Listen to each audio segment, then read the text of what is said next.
Une fois qu'on avait expliqué que de la même façon que dans la Neshama, il y a 5 niveaux. Nefesh, Ruach, Neshama, Chaya, Yechida, Yechida étant l'essence de la Neshama. De la même façon aussi, dans la Torah, il y a 4 niveaux d'explication dans la Torah. Le sens simple, le Remez, les allusions, le Drouch, le Drachim, le Sod, le secret.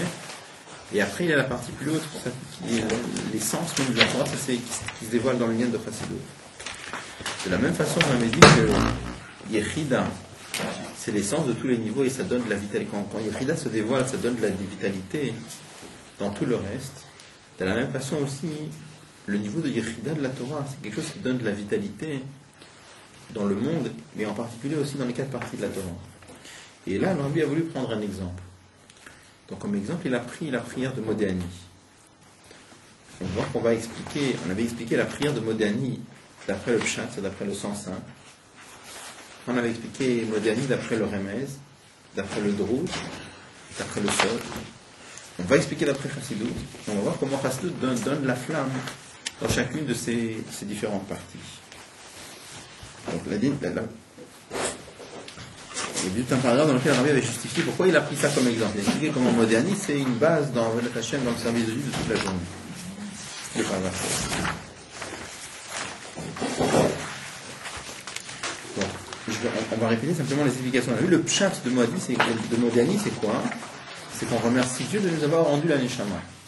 Et c'est pour ça qu'on doit le faire tout de suite dès qu'on ouvre les yeux, parce que cette obligation de remercier Dieu, c'est de la même façon que quand par exemple on fait une bracha sur un profit, une bracha sur un prix, on doit faire la bracha juste avant de profiter. De la même façon, quand Akadosh Baruch Hu nous rend la Neshama, tout de suite, le plus tôt possible, en tout cas, on doit le remercier. Normalement, il faudrait le remercier une seconde avant qu'il nous le rende, mais c'est impossible. Donc, on avait vu que dans ce cas-là, le chiyuv, c'est de faire le plus tôt possible. De l'autre côté, on fait quand même après la bracha de Elokai Neshama. Pourquoi? Parce qu'il y a le matin, on avait dit qu'il faut faire la bracha aussi avec le Shem ou Malchut, c'est-à-dire avec le nom de Dieu. Tant qu'il n'y a pas le nom de Dieu dans une bracha, c'est pas vraiment une bracha.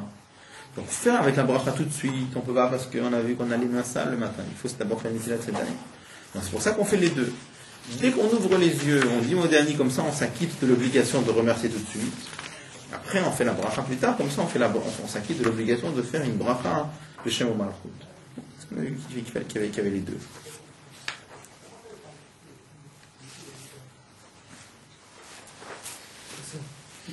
Ça, c'était le pshat. Après, l'allusion qu'il y a dans Modéani, c'est le pirouge de Modéani d'après le Remez. On avait dit que le fait que Dieu nous rend la Neshama le matin, ça fait allusion à Triat HaMetim, à la résurrection des morts. Pourquoi? Parce que nos maîtres disent que le sommeil, c'est un 60e de la mort. De la même façon que quand quelqu'un se réveille le matin, donc il sort de son 60e de la mort, il sort de son sommeil, Dieu lui rend la Neshama, ça fait allusion qu'un jour il y aura la résurrection des morts. Et là, on dit Rabba Emunatecha, grande est la confiance en toi. Qu'est-ce que c'est Rabba Emunatecha? De la même façon qu'on voit que tous les matins tu nous rends la Neshama, alors de la même façon on peut avoir confiance en toi qu'un jour tu vas faire revivre les morts. Donc ça c'était Modéani d'après l'allusion. Après Modéani d'après le Drouch, on dit que la Neshama qu'on rend, lorsqu'on va dormir le soir, on donne notre Neshama en dépôt. On donne notre Neshama à garder à Akadosh Baruch Hu. Et tout le matin, il nous la rend, bien qu'on a plein de dettes envers lui. Et on a dit que ça c'est un enseignement pour chacun d'entre nous. On a dit c'est parce que dans la fin, on voit que si quelqu'un, par exemple, nous donne un objet à garder, il y a comme ça dans la Torah ce qu'on appelle un shomer, un gardien. Il a l'obligation de rendre ce qu'on lui a donné à garder. Imaginez maintenant que la personne qui a confié l'objet à garder, elle doit de l'argent à celui qui garde. La question se pose, est-ce que l'autre pourrait garder le dépôt pour faire pression? Est-ce qu'il va dire, écoute, moi je garde le dépôt, tu me donnes l'argent, tu ne m'as pas encore payé, je ne te rends pas l'objet. Alors on dit de la même façon qu'Akadosh Baruch Hu, il nous rend la Neshama tous les matins, bien qu'on ait plein de dettes envers lui. Alors de là, on fait une dracha pour nous aussi, on apprend de là que nous aussi, on ne doit pas garder un dépôt que quelqu'un nous a confié, même s'il nous donne l'argent. Ça, c'est le droit. Après, on avait vu, qu'est-ce que c'est que le lien de Modéani d'après le Sod. on avait vu que dans Modiani, on dit Modiani lefanecha, je te remercie, Melech Chai vekayam, le roi vivant qui se maintient. On a dit Melech, c'est l'attribut de Dieu qu'on appelle la royauté. Et Chai vekayam, c'est le niveau qu'on appelle Yesod. Dans les 10 sphirotes, il y a un niveau qui s'appelle Yesod. C'est le fait que Dieu nous rend la Neshama, ça vient de ce niveau de royauté qui est unifié avec le niveau de Yesod. Ça, c'est le plus rouge d'après Kabbalah. On verra plus loin ce que c'est.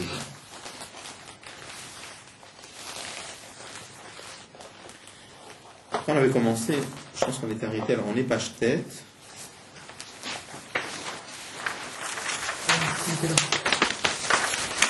On était au milieu de la page tête. On avait commencé à expliquer le lien de Modiani d'après Chassidut. Qu'est-ce qu'on avait dit? On avait dit que finalement, les 4 niveaux qu'on vient d'expliquer, chacun montre un aspect particulier de la prière de Modiani. Chassidut vient expliquer l'essence même de la prière de Modiani. Pourquoi?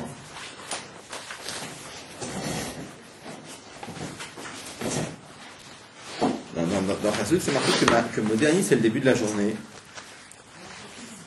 Et le début de la journée, c'est un moment où un juif, avant d'être Seddaim, c'est-à-dire avant de s'être lavé les mains, quand il a encore les mains impures,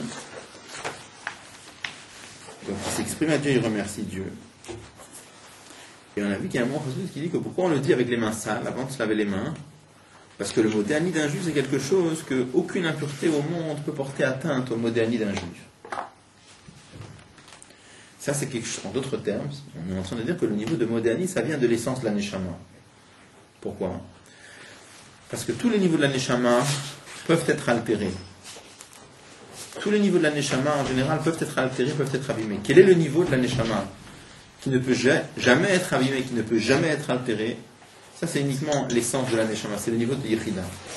C'est pour ça qu'on dit que Modiani, on le fait avec les mains sales, pour bien montrer qu'il n'y a aucune impureté qui peut toucher Modiani d'un juif. Pourquoi? Parce que Modiani, en vérité, ça vient, c'est un remerciement qui vient de l'essence même de la Neshama. Alors, on avait dit, ça c'est la raison profonde pour laquelle dans Modiani, il n'y a pas de nom de Dieu.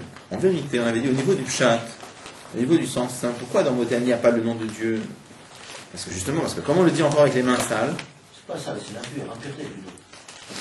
C'est impur, mais il y a aussi, on avait vu, il y a 2 raisons. Il y a une raison d'après le Zohar, puis il y a une impureté dans les mains pendant qu'on dort. C'est l'impur. Ça, c'est l'impureté. Mais il y a encore une autre raison dans la Gemara. Dans la Gemara, c'est qu'on a peur qu'en dormant, la personne touche des parties découvertes de son corps. Et là, c'est un problème de nikayon, de propreté. Il y a les deux. Il y a les deux.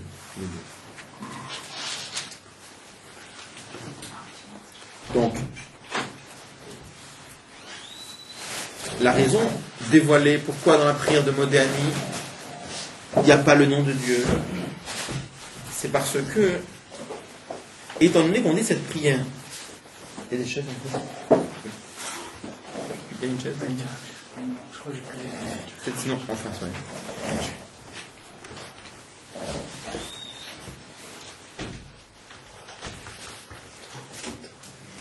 Donc, la raison dévoilée, pourquoi dans Modiani il n'y a pas le nom de Dieu, c'est justement, étant donné qu'on l'a dit avec les mains impures, c'est un problème d'après la Lacha avec les mains impures de prononcer un nom de Dieu. C'est pour ça c'est la raison simple, pourquoi il n'y a pas le nom de Dieu dans Modiani. Mais en vérité, en face, on explique juste le contraire. Tous les noms de Dieu, qu'est-ce que c'est qu'un nom de Dieu? Ça représente un certain niveau de Dieu, c'est-à-dire un dévoilement de Dieu. L'essence même d'Akadosh Baruch Hu, qui est au-delà de tous ses attributs, il n'a pas de nom. Alors, il dit justement, c'est ça le lien. Pourquoi il n'y a pas le nom de Dieu? Justement parce que tant qu'il y a un nom de Dieu, c'est un certain aspect de Dieu. Mais Modiani, qui est lié à l'essence même d'Akadosh Baruch Hu, l'essence d'Akadosh Baruch Hu n'a pas de nom. C'est pour ça que dans Modiani, il n'y a pas de nom. Il n'y a pas de chaise?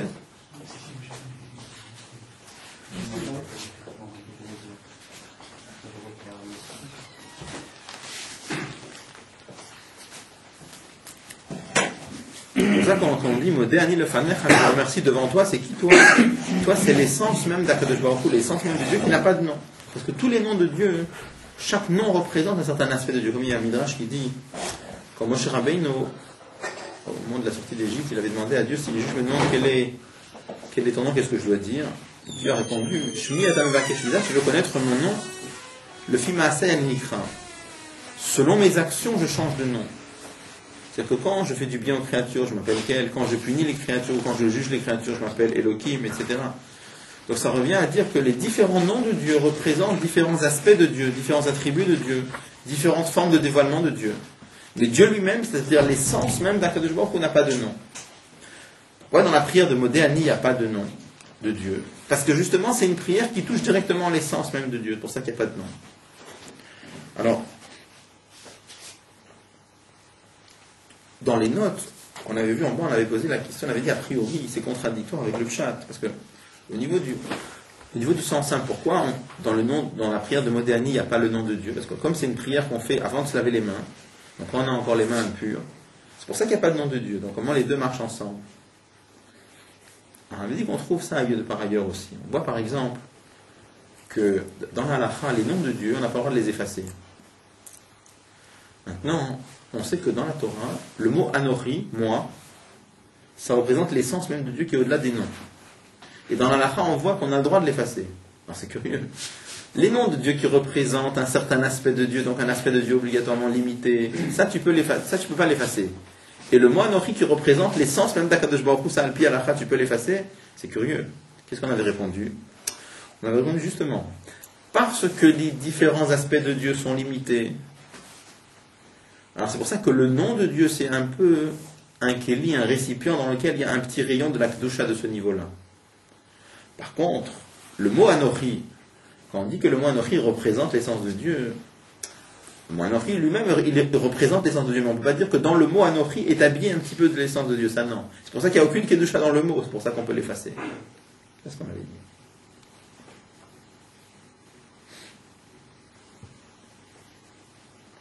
Alors, on reprend maintenant dans la reine. Vous voyez, au milieu de la page tête, la reine.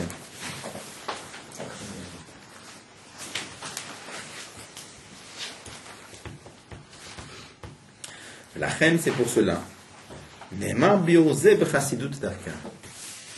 Cette explication, elle est dit, c'est l'explication de Modéani dans laquelle on dit que finalement, c'est l'essence de l'âme juive qui remercie, si on peut dire, l'essence même d'Akadosh Baruch Hu. Ça, c'est quelque chose qui vient du niveau de Yechid, donc du niveau de Yechida. Cette explication-là, elle n'existe que dans la Chassidut, nulle part ailleurs. Pourquoi? Kidalet achalakim, pardes, parce que les 4 niveaux d'interprétation de la Torah qu'on appelle le pshat, le sens simple, le remes, les allusions, le drush et le sot, mais kevan she'inyanam hu nefesh ruach neshama chaya sheba Torah, puisque eux correspondent aux 4 parties de la Torah qui sont nefesh, ruach, neshama et chaya. Donc tous les 4 niveaux de la Torah ne parlent pas de Yechida. À tel point qu'on trouve même plus que cela. Dans le Zohar, qui fait partie du Sod de la Torah,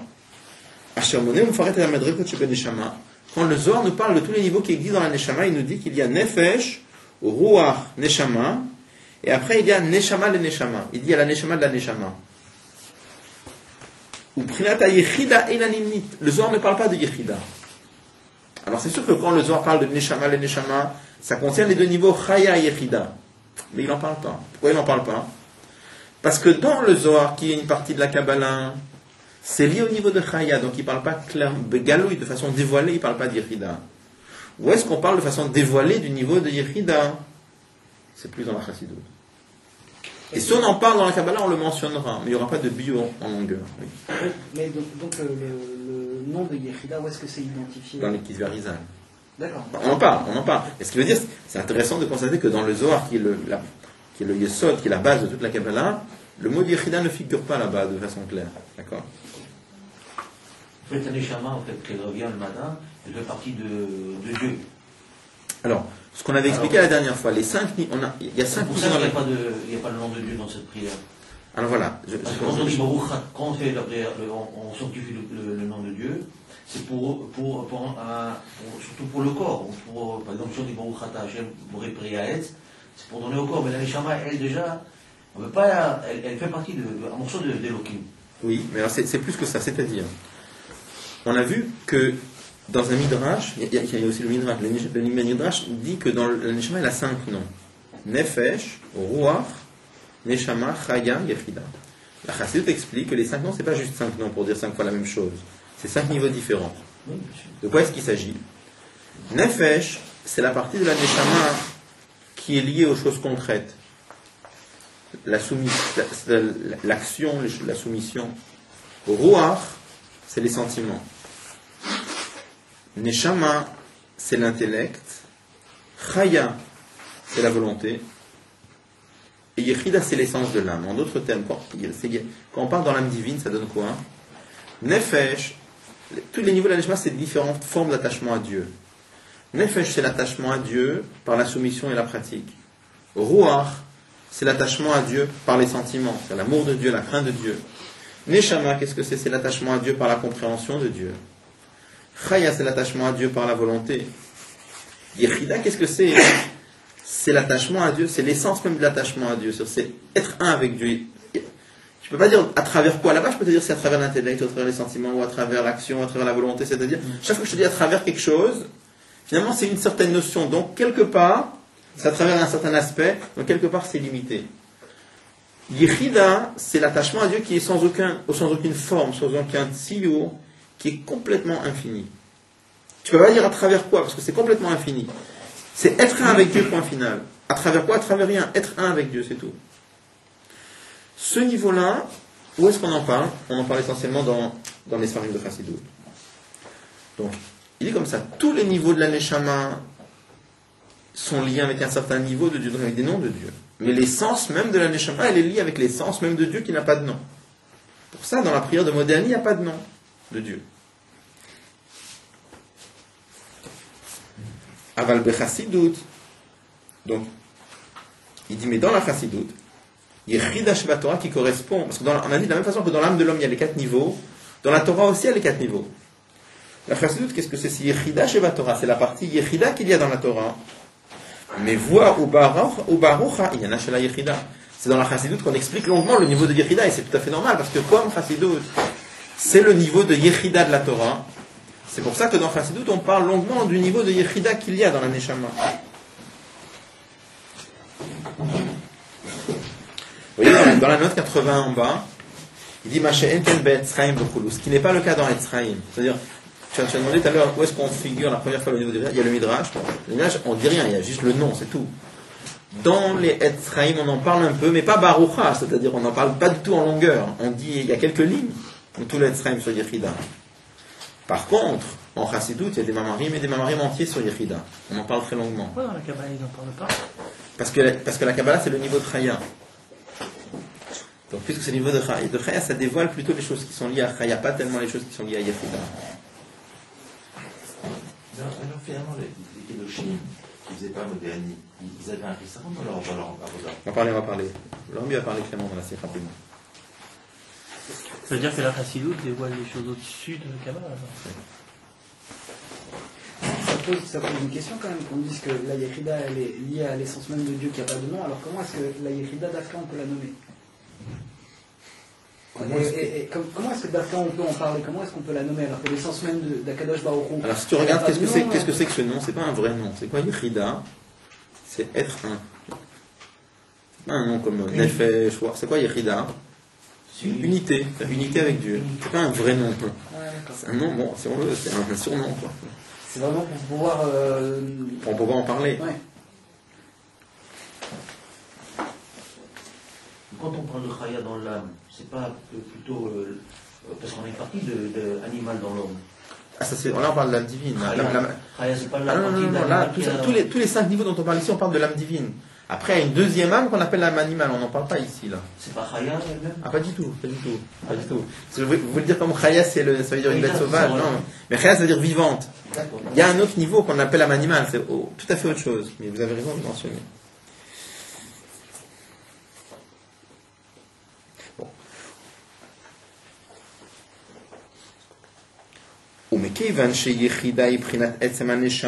Étant donné que le niveau de Yechida, c'est l'essence même de l'âme juive, de laquelle découle après les 4 niveaux qui sont Nefesh, Ruach, Neshama, Chaya, comme on l'avait déjà dit, c'est l'essence. De l'essence découlent tous les niveaux. L'essence ne s'exprime pas dans les niveaux, vous vous rappelez, mais d'elle découlent tous les niveaux, on l'avait dit avant. L'explication qu'il y a dans Chassidut. Qui explique l'essence du Modéani qui est lié à l'essence de la Neshama. Mechaye, il fait vivre, ou mavhir, et il éclaircit, gamet, dalet abiurim anal, les 4 niveaux d'explication qu'on avait cités avant, je veux parler sa Torah, qu'il y a dans le pshat, le remez rouge. Amvarim et apratim chez Modéani, qui explique certains détails comme on va le faire voir. C'est-à-dire, avant on avait dit la chose suivante, on avait dit que l'essence, d'un côté, elle a 2 extrêmes. D'un côté, c'est quelque chose qui est totalement différent de tout le reste, et de l'autre côté, elle pénètre partout. De la même façon, ce qu'on va voir ici, c'est que l'explication de Chassidut qui vient du niveau de Yechida, c'est une explication à part. Ce qu'on a vu là, en disant que la Neshama, Modéani, ça vient de l'essence de la Neshama, pour ça, il n'y a aucun nom de Dieu dedans, c'est marqué nulle part, ça c'est un chidouche de Chassidut. D'un côté, c'est à part. De l'autre côté, on va voir comment cette explication-là, elle fait vivre toutes les autres. Donc elle est à part, mais d'un autre côté, on va voir qu'elle fait vivre et elle clarifie toutes les autres. C'est ce qu'on va expliquer maintenant.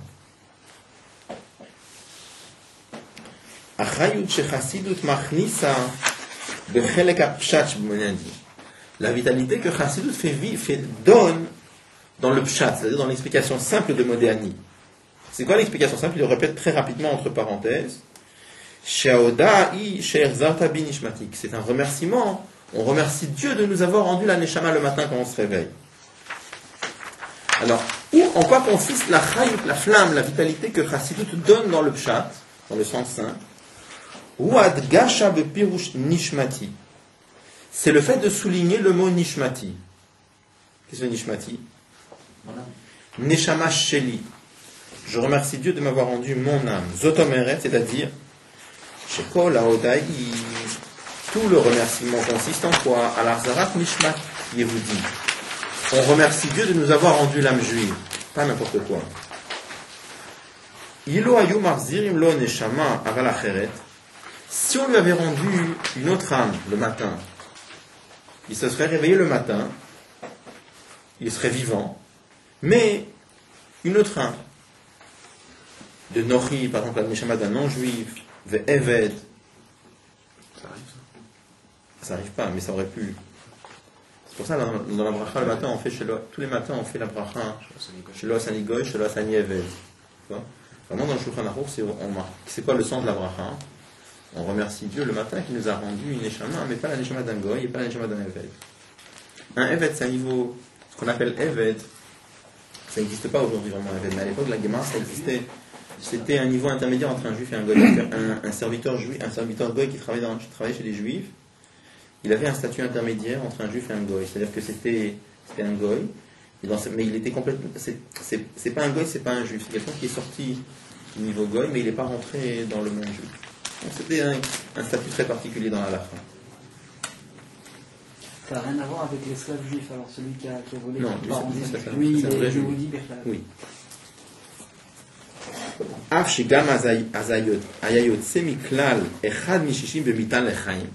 Si par exemple le matin on se réveillait avec une neshama non juive, alors on sortirait de la mort. On a dit tout à l'heure que le sommeil c'est un 60e de la mort. On aurait été vivant à la fin. Ça aurait été. D'accord? Loyamodé, il n'aurait pas remercié. Pourquoi on remercie Dieu? Pas stam de nous avoir rendus vivants le matin, c'est de nous avoir rendu nishmatima neshama en tant que juif. Pourquoi? Parce que quand brille le dévoilement de Yechida, Nirgash Etzlo, la personne ressent chez Chaimhem que la vie pour laquelle il remercie Dieu, c'est Chaim Yehudim d'Afka, c'est une vie juive seulement. La vie tout court, non. Chayut shel adam atem kruim adam asher ruach pnei adam haolei lemala. Chaim besarim bifnei atzmam, par contre, juste une vie de chair, c'est-à-dire une vie humaine tout court,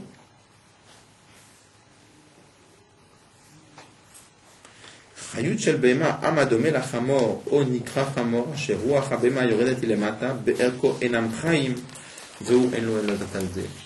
Une vie non juive, pour lui, quand quelqu'un sent les niveaux, c'est pas une vie bichlal. On va expliquer tout de suite ce que ça veut dire.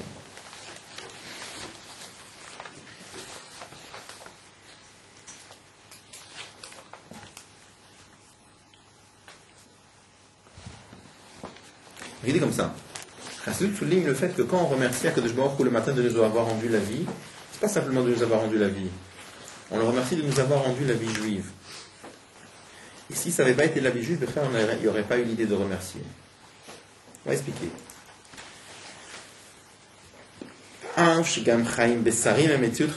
Bien qu'une vie tout court, c'est-à-dire une vie de chair, la vie d'un être humain, c'est quelque chose qui a une très grande valeur, c'est quelque chose de très important.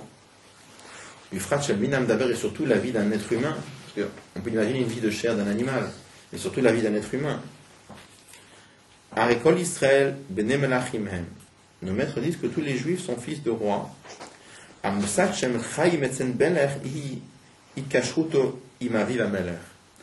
Et pour un juif, toute la notion de vie, c'est seulement s'il est attaché avec le roi à son père. Sinon, c'est même pas une vie. Et si on lui donne une vie, on va le couper de son père, le roi. Et on va le rentrer dans une étable. Vivre comme une vie d'animal. Non seulement qu'il va avoir aucun plaisir d'une vie pareille, il va être dégoûté d'une vie pareille. Il raconte une histoire. On va dire tout le paragraphe, on va l'expliquer après. On va plus faire une bracha qui n'a pas fait l'animal. Il y a ainsi pour. Mais un chassid, il y a Rabbi Yekutia Lipla, comme c'est connu l'histoire d'un chassid qui s'appelait Rabbi Yekutia Lipla,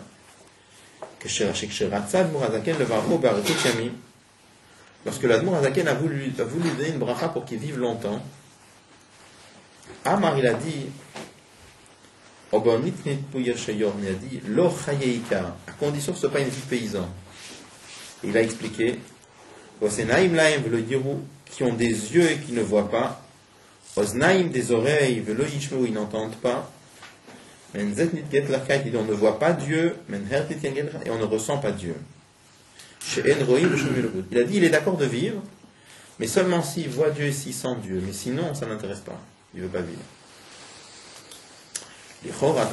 Il dit, a priori, c'est très étonnant.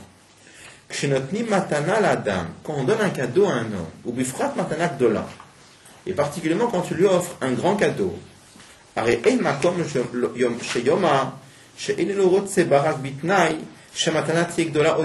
pas tellement normal que celui qui reçoit le cadeau dise j'accepte ton cadeau à condition que tu me le donnes encore plus grand. On peut te donner un beau cadeau. Tu dis écoute, j'accepte le cadeau à condition que tu me le donnes encore plus grand que ça. C'est étonnant. Là aussi c'est la même chose. D'abord, c'est qu'il a voulu lui donner une bracha d'une longue vie, un très beau cadeau. Il dit non, il dit j'accepte seulement à une condition. Que ce soit une vie dans laquelle on ressent Dieu et dans laquelle on voit Dieu. Mais sinon, ça ne m'intéresse pas. Très étonnant.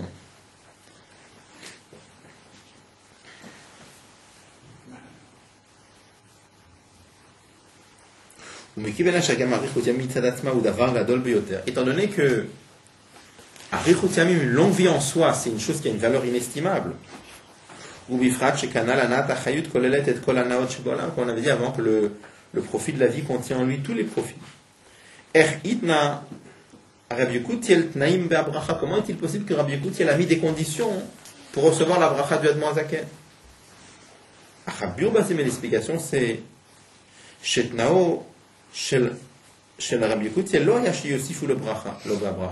la condition qu'il a mis, c'est pas qu'on lui rajoute quelque chose dans la bracha, c'était pas ça. Qui im seulement. Il a voulu que la vie soit une vie, c'est tout ce qu'il voulait. Pour lui, si c'est pas une vie dans laquelle on ressent, c'est pas que nous on comprenait comme ça que la vie c'est une chose. Maintenant, je te demande qu'il y ait un supplément dedans, que ce soit une vie dans laquelle on ressent Dieu et on voit Dieu. Mais lui, il voyait pas les choses comme ça. Si c'est une vie dans laquelle on voit pas Dieu, on ressent pas Dieu, c'est pas une vie birchlal. Oui, ça fait que la Mozakan a lui donné une grande vie. C'est pas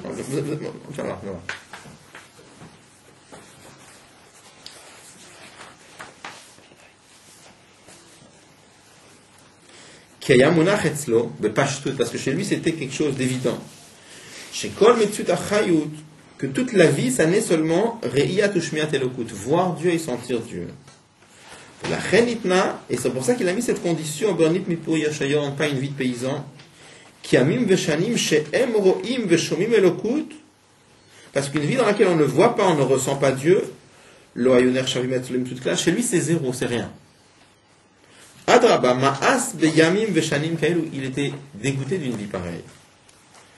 Ergesh zeba mitzad gilo yichida.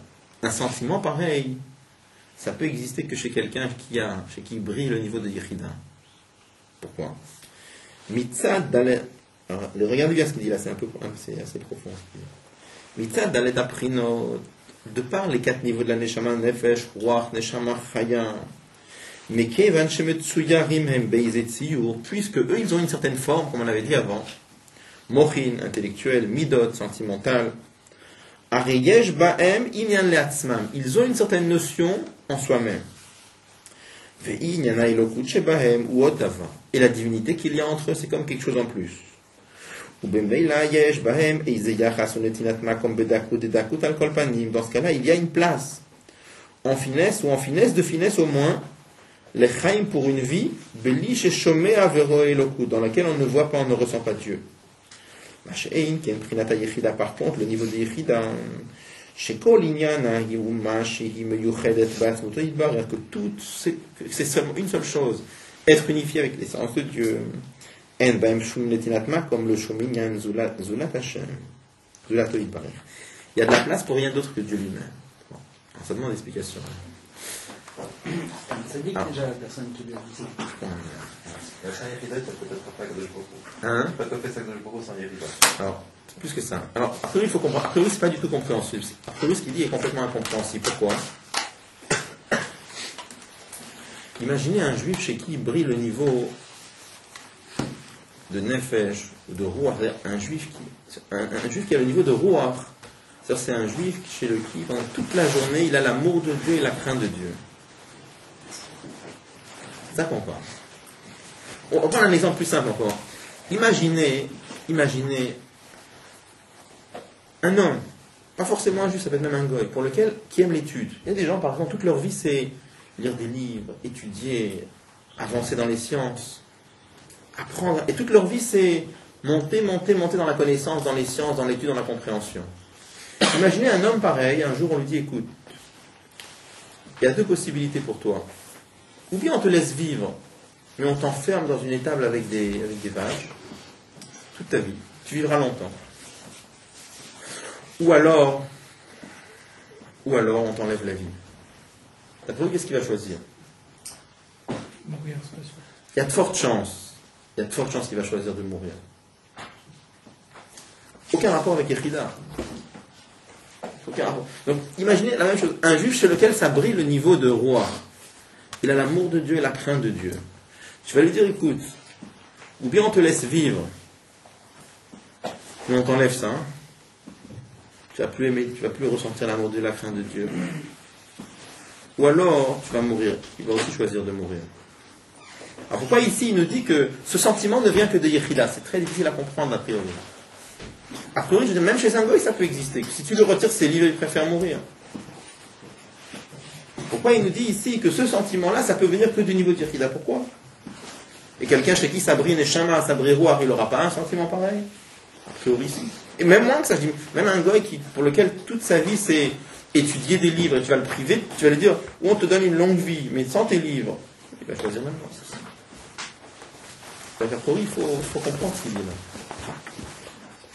Il n'y a pas que de beaucoup. Il y a l'homme. J'aime Dieu, je crains Dieu également. Mais c'est Avad du Nefesh Elokit. C'est pas du Nefesh Elokit. Yesh Mishoet. Il y a toujours Yesh Mishoet. Il y a que le Kourou, il y a quelqu'un d'autre. Même dans Alors d'accord. Alors un homme pareil qui ressent ça, Yesh Mishoet, il voudrait. Alors il voudrait. Tu lui dis, écoute, on te laisse vivre, on t'enlève tout, il va choisir de vivre. Même un goy auquel tu vas enlever ses livres. Parce que sa métier, c'est Vavéra. Sa métier, c'est ça. Il y a une limite. C'est une limite. Il ne peut pas aller au-delà. Donc si on enlève ça, il meurt. Il ne peut pas vivre. Alors donc même sans Yechida. Il y a toujours une chose à pas. Dans Yechida, non. Il n'y a rien d'autre. Non, je veux dire, même sans Yechida. Sans Yechida, oui. Aussi, il va choisir de mourir. Oui, absolument. Sa métier, c'est Vavéra. Donc si on enlève Vavéra, il ne peut pas vivre. Alors donc pourquoi est-ce qu'il dit que c'est juste quand ça brille Yechida à payer ce sentiment-là? Il y a quand même un niveau qui est plus fort que tout, qui est la vie. C'est pas la même raison. Je pense qu'il y a énormément de gens Au bout de toute raison, même si on leur enlève les livres, le savoir, C'est des gens qui ont pas. Il y en a quelque chose, d'accord, bien sûr, il y en aura qui font. Mais je parle de ce cas-là ou non. D'accord. Ce que je demande, c'est pourquoi est-ce qu'il nous dit que ça, hein, Ah, c'est rare. c'est lié avec le niveau de Yechida. D'accord. Alors, on prend un autre exemple. On va voir que c'est sûr qu'il va. C'est très possible qu'une personne pareille, pas obligatoire, mais dans certains cas, en tout cas, va choisir de mourir peut-être. Mais c'est différent. Parce que dans ça même, ça peut être de deux façons. Regardez. On peut avoir dans certaines situations où, dans chaque chose qu'il y a dans le monde, il y a des aspects positifs, il y a un certain plaisir dans chaque chose. Maintenant, ce plaisir, par exemple, cet aspect positif peut être gâché par quelque chose d'autre. Par exemple, imaginez pour un homme, par exemple, qui on lui donne quelque chose pour lui qui a une très très grande valeur, donc pour lui c'est un très grand plaisir de recevoir ça. Mais un jour, il le reçoit, hein, de quelqu'un qu'il déteste, son ennemi. Ça gâche complètement la chose. Donc, il ne voudra pas recevoir, parce que ça gâche complètement. Est-ce que ça veut dire que la chose, c'est pas une bonne chose? Non. La chose, elle est une bonne chose. Mais il y a une deuxième chose qui fait que ça gâche la chose. La même chose aussi, il y a des gens, par exemple, qui ont ce sentiment, la vie en soi, c'est une valeur inestimable. Mais cette vie-là, parfois, elle peut être gaspillée par autre chose. Par exemple, tous ces versets dans la Torah, on voit 4 styles de chaya, je suis dégoûté de ma vie. Qu'est-ce que c'est 4 styles de chaya? Qu'est-ce qu'on dit 4 styles de chaya? On peut avoir des cas, par exemple, où des gens, ils ont un grand problème dans la vie, ils ont le sentiment que leur vie ne vaut plus la peine d'être vécue. Est-ce que ça veut dire que la vie en soi, ça vaut rien? Non. La vie en soi, ça vaut quelque chose. La vie, c'est une valeur, et une valeur inestimable. Mais il y a que Dieu préserve un problème dans la vie qui fait qu'il a vraiment cette sensation que sa vie ne vaut plus la peine d'être vécue. Donc c'est quelque chose qui vient gaspiller la vie, qui vient empoisonner la vie. Mais c'est pas que la vie en soi, ça vaut rien. La vie, c'est une valeur. Seulement, il y a quelque chose d'autre qui vient et qui gaspille cette chose-là. D'accord? Ben, c'est ce niveau-là aussi, par exemple, pour cet homme-là, hein, auquel on proposerait, par exemple, cet homme-là pour lequel toute sa vie c'est étudier des livres. Et si un jour on lui propose de vivre dans une étable avec des animaux en lui retirant ses livres, c'est possible qu'il choisira la mort. Pourquoi pas? Parce que la vie vaut rien. La vie a une très grande valeur. Simplement, une vie sans ses livres, elle est tellement gâchée, elle est tellement empoisonnée, ça ne vaut pas la peine d'être vécue. Donc, peut-être pas obligatoirement, comme tu l'as dit, peut-être pas tout le monde, on est bien, c'est sûr pas tout le monde. Mais en tout cas, certaines personnes choisiront la mort. Pourquoi? Pas parce qu'il a ce sentiment que la vie en soi, ça vaut rien. La vie en soi, c'est une très grande valeur. Mais sans ses livres, elle est gaspillée. Il y a quelque chose d'autre qui vient empoisonner. Vous avez recevoir un très bon cadeau de quelqu'un qu'on n'aime pas. C'est un exemple que j'ai. Imaginez par exemple qu'un jour, on vous offre un super cadeau, après vous entendez que cet argent-là, il est fait avec l'argent des terroristes qui ont tué des juifs. Donc j'en veux pas. Non, vous avez dit un très bon cadeau. Oui, on vous offre un très grand cadeau, après vous apprenez qu'il est fabriqué par des quelqu'un terroristes. qu'on n'aime pas. Oui, il est fabriqué par des terroristes que vous n'aimez pas. Vous allez dire, j'en veux pas, garde-le. Cet argent-là, il est fabriqué par des gens qui ont du sang juif sur les mains, vous allez dire, j'en veux pas. Le cadeau, il est très beau, mais il vient d'un endroit où vous dites, j'en veux pas, garde-le. Par exemple. Donc on ne le prend pas alors. Oui, on ne le prend pas. Et pourquoi? Bien sûr, on le prend. Non, on ne le prend pas. Pourquoi? Est-ce que ça veut dire que Non, parce que le cadeau que vous avez parlé tout à l'heure, c'était la vie. Et on le refuse après, c'est ça. Mais en fait, si on rentre dans ce truc-là, c'est-à-dire que si la vie, elle ne vaut pas le coup qu'on vous dit, c'est-à-dire que la personne, elle a quelque chose, elle a un tikkun à faire. On rentre dans un truc où sa vie, elle ne vaut pas le coup de la vivre, parce que lui, il ne peut pas supporter tout ce qu'il a à supporter, parce que lui-même, il a quelque chose, parce qu'il doit avoir un gilgoul d'une neshama qui doit rentrer en lui, que lui doit faire, il doit accepter ça quand il arrive, il ne doit pas refuser ça. On ne parle pas de ça. Alors de quoi on parle? Prenez l'exemple simplement que je donnais là. Imaginez quelqu'un vous donne un très beau cadeau, mais il vient de gens qui fait de gens tels que ça vous gaspille le cadeau. D'accord? Donc vous ne le prenez pas. Pourquoi vous ne le prenez pas? Pas parce que le cadeau il vaut rien. Le cadeau c'est un très beau cadeau, mais il vient d'un endroit où ça ne vous arrange pas du tout de recevoir. C'est juste que je prends ça comme exemple. Vous allez voir où on veut arriver.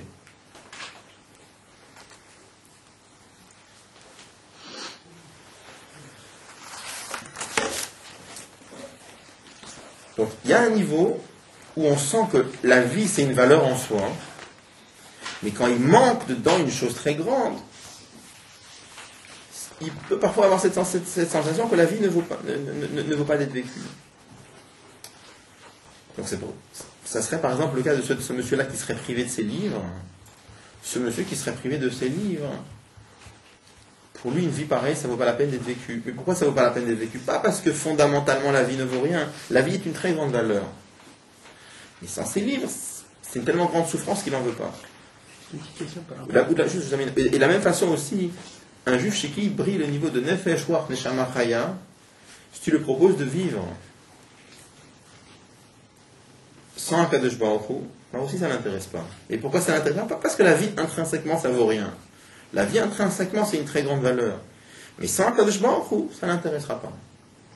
Pourquoi? Parce que c'est une tellement grande souffrance de vivre sans un Kadosh Baruch Hu qu'il ne voudra pas. Comment on peut vivre sans Kadosh Baruch Hu? Mais c'est théorique, ça n'existe pas. Il réduit toute sa vie au livre, il compare la vie au livre. Il réduit toute la vie au livre. Je vais terminer le sujet, je répéterai après parce que c'est une chose qui va. C'est bien.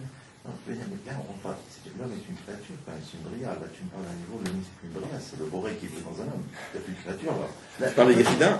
Non, dans Yechida, on n'a plus une créature, on n'a plus. Nefesh Chaya, Neshama. C'est ce qu'on va dire. On a une créature parfaite. C'est ce qu'on va dire. Mais là, quand on parle de Yechida, c'est plus Dieu, c'est plus un homme, c'est Dieu qui est dans cette esprit. C'est ce qu'on va dire. C'est pour ça que là-bas, la vie a une fissat makom. C'est pour ça que là-bas, la vie a une fissat makom. Juste en fait, on sort du cas de brillade. Dans cette idée, est-ce qu'il y a un niveau de la Neshama qui brille plus que d'autres, plus qu'un autre plutôt? Est-ce qu'il peut voiler une autre partie de la Neshama? Genre si Yechida brille plus que Ruach, est-ce que ça peut voiler Ruach ou la chose? Voiler, complètement voilé ou à son voilé? Yechida, il peut arriver à pénétrer dans tous les niveaux. Mais Yechida, c'est un niveau pas. Yechida, c'est l'essence de la chose. C'est l'essence de la Neshama. D'accord, parce que tu disais tout à l'heure que dans les niveaux de l'âme, qui brille, développe ou l'intellect, ou les sentiments, ou autre chose. Il y a moi, ce que je disais, c'est qu'il y a des niveaux qui brillent plus que d'autres, et ce qui peuvent voiler les autres. Ou intrinsèquement, ils brillent tout seul. Il faut voir dans chaque situation, parce qu'il y a certains niveaux, pour que ça se dévoile, il faut que l'autre il faut que, par exemple, l'intellect, quand il brille trop fort, les méthodes ne peuvent pas se dévoiler. Il y a des situations par exemple, il faut voir comment ça marche. C'est pas systématique. Non, ça dépend dans quelle situation. Alors, par rapport à ce que je voulais dire, maintenant je prends un autre niveau. Donc je disais que par rapport à Nefesh Ruach Neshama Chaya, la vie est une chose en soi. Lui il le ressent comme une chose en soi. Mais sans Hachem, ça ne vaut pas le coup. Parce que c'est une tellement grande souffrance que ça ne vaut pas le coup. Par contre, chez quelqu'un chez qui brille le niveau de Yechida, qu'est-ce que c'est Yechida? Yechida, c'est être un avec Akadosh Baruch Hu, c'est tout. Puisque c'est être un avec Akadosh Baruch Hu, la vie sans Akadosh Baruch Hu, c'est rien. C'est-à-dire, dans les premiers niveaux, par rapport à Nefesh Ruach Neshama Chaya, il y a deux choses. Pourquoi il y a deux choses? Parce que si je prends l'exemple de Ruach, qu'est-ce que c'est Ruach? Ruach, c'est aimer Hachem. Alors quand tu dis Hachem, il y a déjà deux choses ici. Il y a Hachem et il y a la notion d'amour. Et la notion d'amour, c'est déjà une certaine forme, c'est déjà un certain tio. Quand tu dis Neshama, qu'est-ce que c'est Neshama? Neshama, c'est comprendre Hachem. Il y a déjà deux choses. Il y a Hachem et il y a la compréhension. La compréhension, c'est une création. Donc, il y a déjà deux notions. Dès qu'il y a déjà une certaine notion, il n'y a pas que Hachem. Il y a déjà quelque chose en plus. Par rapport à la compréhension d'Hachem, la notion de compréhension, est-ce que tu imagines que tu prends par exemple, je reprends vous savez, les exemples que j'ai pris tout à l'heure. On te donne une bonne chose mais qui est gâchée par une autre. Est-ce que ça veut dire que la première chose, elle vaut 0? Elle ne vaut pas 0, c'est une chose qui a beaucoup de valeur. Il y a une deuxième chose qui fait que ça la gaspille. Si maintenant, au lieu de donner à quelqu'un une chose positive mais qui est gaspillée par autre chose, tu lui donnes qu'une chose qui est complètement écœurante, il n'y a rien de bon dedans. Alors ça ne vaut rien. C'est pas quelque chose qui a intrinsèquement de la valeur, mais c'est gaspillé par autre chose. Ben, Etsem, c'est rien. D'accord? La même chose. il s'agit par exemple de Avat Hashem. Donc il y a deux choses ici. Il y a Ava et il y a Hashem. L'amour d'Hashem. D'accord? Puisqu'il y a deux choses, la notion de Ava c'est quelque chose.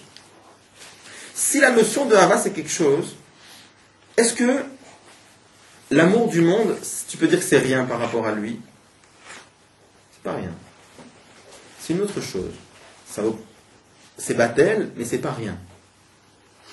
Par contre, par rapport au niveau de Yechida, qu'est-ce que c'est que Yechida? Yechida, c'est être un avec Hachem, il n'y a rien d'autre que Hachem. Puisqu'il n'y a rien d'autre que Hachem, alors la vie sans Hachem, c'est rien du tout, Bichlal. On va relire dans les mots ici. Regardez comme ici. C'est-à-dire que la vie elle-même est rien. La vie elle-même est rien. Par rapport à Nefesh Ruach Neshama Chaya, la vie c'est une chose qui a une très grande valeur. Plus clair que ça. Est-ce que ce monde-là c'est une valeur ou ça vaut rien? Le monde. Ça vaut, bien sûr. Bien sûr, ça vaut. Oui, en fait, à chaque fois que tu le rentres dans la logique du monde, Dès que tu parles par rapport à ce niveau, le monde c'est une chose. C'est une valeur. Par rapport au niveau de Yechida, là-bas il n'y a que Hachem, le monde c'est rien du tout, et la vie dans ce monde-là c'est rien du tout aussi. C'est pas Batel, c'est inexistant. Complètement. Et là-bas il y a une seule chose, c'est être un avec Hachem, c'est tout. C'est le même principe de comparer quelque chose de limité à quelque chose de limité, automatiquement ça a une certaine valeur ou pas. Comparer quelque chose d'illimité à quelque chose de limité. Parce qu'on avait vu, il y avait deux niveaux de Enaro, quand on avait parlé de ça.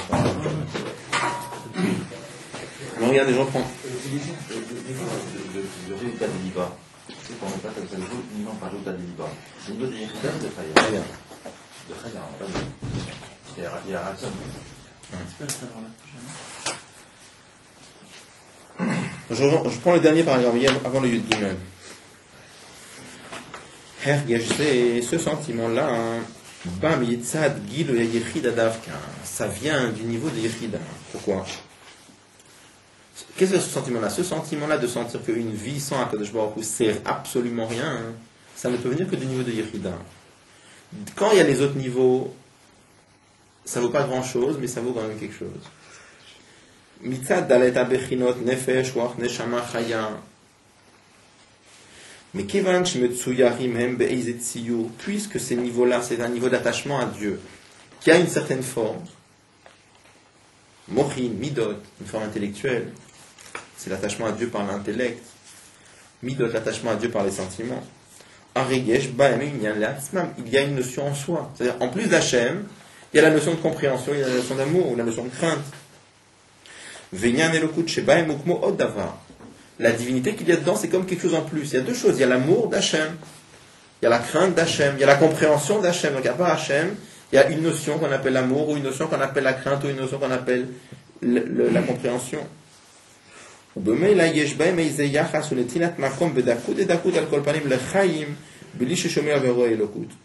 il y a une place, en finesse de finesse, pour autre chose. Par contre, le niveau de Yechida. Qu'est-ce que c'est Yechida? C'est être un avec Dieu, il n'y a rien d'autre. Il n'y a que Hachem ici. Il n'y a aucune place, le Shum Inyan Zulato Yitbarech, pour autre chose qu'Hachem lui-même. Donc là-bas, une vie sans Hachem, c'est rien du tout. C'est pas qu'il y a une notion qu'on appelle la vie. Et en plus, il demande de sentir Hachem. S'il n'y a pas Hachem, toute la vie, elle vaut, c'est zéro birla. Il y a deux questions quand même. D'abord, comment est-ce que, comme tu disais tout à l'heure, comment est-ce qu'on peut penser que l'Admor Hazaken lui aurait voulu lui donner une bénédiction autre que celle-ci? Exactement, qu'il puisse continuer à... Parce que là, il y a Yechida brille à l'intérieur de lui. Et deuxièmement, à la limite, là maintenant ça devient clair que de dire à quelqu'un comme ça qui va vivre encore, mais sans la Yechida, il va mourir quoi qu'il arrive. Même on ne peut pas lui prolonger la vie, même si on le branche. Il va mourir. Une personne dans laquelle il y a la Yechida qui vit, et si sa Yechida doit briller un peu moins Chasvé Shalom, ou que ça brille plus du tout, il meurt. On peut donner des explications, mais je n'ai pas vu écrit, donc je ne sais pas qu'est-ce que... Je ne sais pas, c'est avec mon cœur que je parle là. C'est avec mon cœur. On peut donner des explications, mais je n'ai pas vu écrit comment on peut expliquer ça.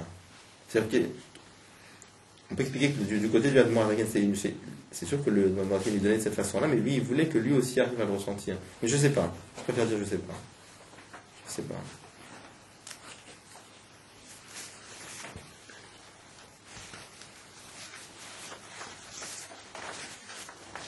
Donc, où est-ce qu'on en est là? On est en train de voir comment Chassidut elle donne une chayut dans le pshat. Ça veut dire, qu'est-ce que c'est le pshat modéani? On remercie Hachem, Cher Zarta Binishmati, que tu m'as rendu Maneshama. C'est quoi Maneshama? En âme juive. C'est le pshat simple. Nishmati, on parle de l'âme juive. Mais Chassidut te fait comprendre, quand ça brille le niveau de Yechida, tu comprends que toute une vie, c'est quoi? C'est une vie d'une âme juive. Si c'est pas une vie d'une âme juive, là, ça n'intéresse pas. Donc, c'est le pshat. Mais c'est tel que la Chassidut fait vivre le pshat, c'est une autre façon de regarder le pshat. Et c'est le pshat. Mais donc là, c'est pratique encore une fois?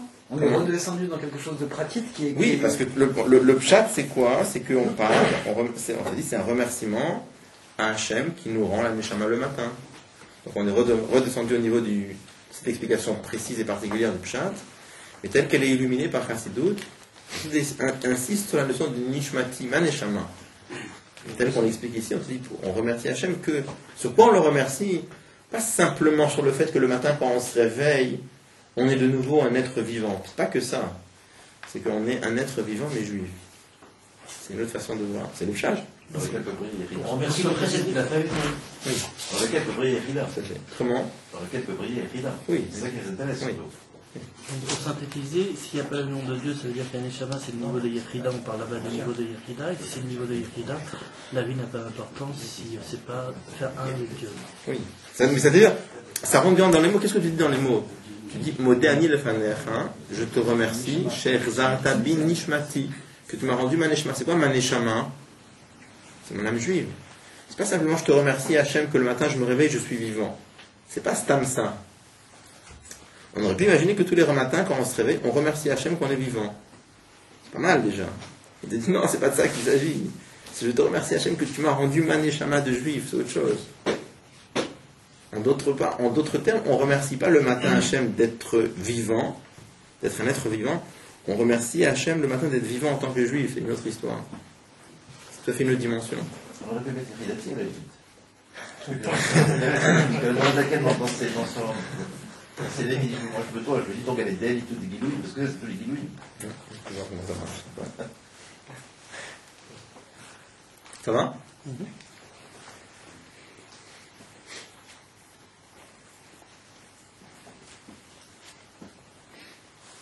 C'est comme, je reprends une chose que j'avais déjà vue, quand on dit qu'une chose devant une autre n'a pas de valeur, il y a deux niveaux de, comment dire, on peut dire qu'une chose n'a pas de valeur. Je reprends l'exemple, c'est ce que je me l'ai dit, mais on l'avait déjà dit, mais je peux le ramener ici parce que c'est la même chose. Quand tu dis par exemple que, je prends l'exemple des chiffres, quelle est la valeur de 1 devant 1000? 1 devant 1000, ça a de la valeur, parce que 1, c'est 1 millième de 1000. 1 devant 10 milliards, est-ce que ça vaut quelque chose? Oui, pas grand-chose, mais 1, c'est un 10 milliardième de 10 milliards, donc ça a de la valeur. Pas grand-chose, négligeable, mais ça a de la valeur. Par contre, 1 devant l'infini, ça vaut combien? 0. Pourquoi? Parce que quand je suis à 1, il me manque combien pour arriver à l'infini? Il me manque l'infini. Et je ne peux pas exprimer 1. 1, c'est pas une fraction de l'infini. Je peux pas dire 1 égale une fraction de l'infini, c'est faux. Quand je suis à 10 milliards, il me manque combien pour arriver à l'infini? Il me manque l'infini. Donc devant l'infini, 1, 10 milliards ou 10 000 milliards, c'est la même chose. Mais qui ne nous dit pas que 1 c'est l'infini. Comment? Que 1 c'est l'infini? Non. 1 c'est 1. C'est Shalem, c'est 1. Oui, mais c'est 1. C'est très limité. Donc, devant l'infini, 1, 10 000, 10 milliards, c'est la même chose, ça vaut 0. Bon. Donc en résumé, je suis en train de dire que 1 devant l'infini, ça vaut pas grand-chose, ça vaut rien. Mais quand je dis que ça vaut rien, qu'est-ce que ça veut dire ça vaut rien? Pourquoi je dis que ça vaut rien? Parce que quantitativement, c'est limité. Mais je ne dis pas que intrinsèquement ça vaut rien. Je prends un exemple que j'avais déjà pris une fois. C'est un exemple qui n'existe pas, mais imaginez par exemple un homme qui a une sagesse infinie, une chokhma infinie devant un homme, et un homme qui a une petite sagesse. Et un homme qui a une grande sagesse, mais finie aussi. Je veux dire, ces deux hommes, l'un qui a une chokhma limitée, l'autre qui a une chokhma petite et une limitée et grande, qu'est-ce qui va devant cet homme-là qui a une sagesse infinie? On va dire ça vaut 0, parce que devant l'infini, un peu plus petit, un peu plus grand, mais devant l'infini, ça vaut 0. Mais pourquoi je dis que ça vaut rien? Parce que là, c'est une chorma limitée, et là, c'est une chorma illimitée. Donc, quel est le problème? C'est que c'est limité et illimité. C'est-à-dire que, pourquoi j'annule l'un par rapport à l'autre? Parce que quantitativement, ça c'est limité, ça c'est illimité. Et la chorma, intrinsèquement, c'est une valeur. Maintenant, un autre exemple. Si au lieu de prendre la chorma, un homme qui a je prends un homme qui est bête, qui a de la bêtise. Je vais te dire, que vaut la bêtise devant une chorma infinie? Ça vaut rien. Mais là, est-ce que j'ai besoin de dire ça vaut? Tu sais pourquoi ça vaut rien, hein? Parce que ça c'est fini et ça c'est infini. J'ai besoin de dire ça? J'ai pas besoin de dire ça. Là, je sais pourquoi ça vaut rien. C'est pas juste parce que c'est vrai, ça c'est fini, ça c'est infini. Mais à part ça, hein, c'est pas juste ça, c'est que intrinsèquement ça vaut rien. C'est bête. Devant la chorma, ça vaut rien. Elle n'a aucune valeur. La même chose ici. Par rapport à Nefesh, Ruach, Neshama, Chaya, une vie sans Hachem, c'est comme une petite chorma devant une chorma infinie. Ça a quand même une certaine valeur. Par contre, par rapport à Yechida, c'est comme la bêtise par rapport à la chorma infinie. Be'etzem, ça vaut rien. On retrouve ça aussi, par exemple, dans le Tanya. Quand il dit, par exemple, dans le Tanya, il dit que les... Quelle différence il y a entre le tzaddik chez nos gamour et le tzaddik gamour? Il dit que le tzaddik gamour, c'est quelqu'un qui... Il déteste les plaisirs du monde, betachlit asina, au summum de la haine. Il dit le tzaddik chez nos gamour, il déteste les plaisirs du monde, mais pas betachlit asina, pas au summum de la haine. Quoi cette histoire summum de la haine? Comment tu mesures ça? Comment on mesure ça? C'est exactement cette nekuda-là. Chez le tzaddik amour, c'est le niveau de Yechida. Est-ce que les choses de ce monde-là ont de la valeur ou non? Chez l'un, la chose, les notions de ce monde-là, c'est une certaine valeur. Mais par rapport à Hachem, c'est rien. Chez le tzaddik amour, les choses dans ce monde-là, par rapport à Bichlal, c'est rien. Betsem, c'est rien. C'est le niveau du Yechida. C'est exactement la même chose que ce niveau-là. Yechida est illimité.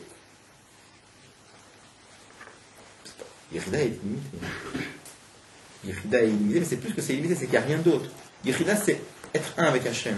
Dans les autres niveaux, à part Hachem, il y a autre chose. Pourquoi à part Hachem, il y a autre chose? Parce que puisque c'est aimer Hachem, à part Hachem, il y a aimer. Il y a une notion qu'on appelle l'amour. Et détester le plaisir de ce monde-là, c'est pas détester Dieu? Non, on parle en dehors de Dieu. On dit le tzaddik d'amour et le tzaddik pas d'amour. Oui. Le tzaddik d'amour, on dit qu'il déteste tous les plaisirs. Manger une bonne pastèque, par exemple, c'est un plaisir. Oui. C'est qui l'a créé, le pastèque? Oui, mais... C'est Dieu qui l'a créé. Bien sûr. Mais la question... Comment détester? Un truc pareil. Un bon vin, par exemple. La question, c'est juste... Alors, on explique très longuement qu'un juif doit utiliser toutes les choses du monde. On ne peut pas chercher les plaisirs matériels. Toutes les choses du monde, on doit les utiliser. On doit l'utiliser seulement pour avoir l'attachement, pour servir à la de choix. Pourquoi on doit vouloir manger? Pourquoi on ne devrait pas pour chercher un plaisir? On a juste à chercher son plaisir dans l'étude de la Torah, dans la pratique des mitzvot, dans la tefila. Et tout le monde matériel, qu'est-ce que c'est? C'est quelque chose qui doit être entièrement le Shem Shani, uniquement pour servir à Kadosh Baruch Hu. Il ne doit pas se chercher son plaisir dedans. Le plaisir matériel, ça c'est quelque chose qui est pour les animaux, pour les vaches. C'est quand même. Oui, mais c'est pas ça qu'on doit chercher. Non, c'est clair qu'on ne cherche pas ça, c'est spirituel. Mais c'est des plaisirs. Oui. Et je veux dire, quelqu'un qui aime,